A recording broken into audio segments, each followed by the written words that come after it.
Kapolri Jenderal Polisi Listio Sigit Prabowo menjelaskan soal penahanan Kapolda Jatim Irjen Polisi Teddy Minahasa oleh Propam Polri terkait kasus narkoba. Dalam konferensi pers di Mabes Polri Jakarta, Jumat 14 Oktober, Kapolri menjelaskan duduk perkara penangkapan Irjen Teddy Minahasa alias TM. Kapolri mengatakan beberapa waktu lalu Polda Metro Jaya melakukan pengungkapan jaringan pengedar narkoba. Berawal dari laporan masyarakat diamankan 3 orang dari masyarakat sipil.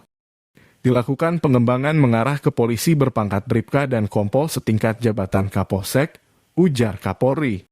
Atas dasar itu, Kapolri kemudian meminta kasusnya dikembangkan. Kemudian berkembang ke seorang pengedar narkoba dan kemudian mengarah ke personil oknum Polri berpangkat AKBP, mantan Kapolres Bukit Tinggi, ujar Kapolri. Dia mengatakan dari situ, Polri melihat ada dugaan keterlibatan Irjen Teddy Minahasa. Atas dasar itu kemarin saya minta Kadif Propam Polri untuk jemput dan melakukan pemeriksaan Irjen TM, katanya. Jelaskan bahwa tadi pagi Polri telah dilaksanakan gelar perkara. Saat ini, Irjen TM dinyatakan terduga pelanggar dan sudah dilakukan penempatan khusus, kata Kapolri. Tentunya terkait dengan hal tersebut, saya minta agar Kadif Propam melaksanakan pemeriksaan etik, kata Kapolri menambahkan.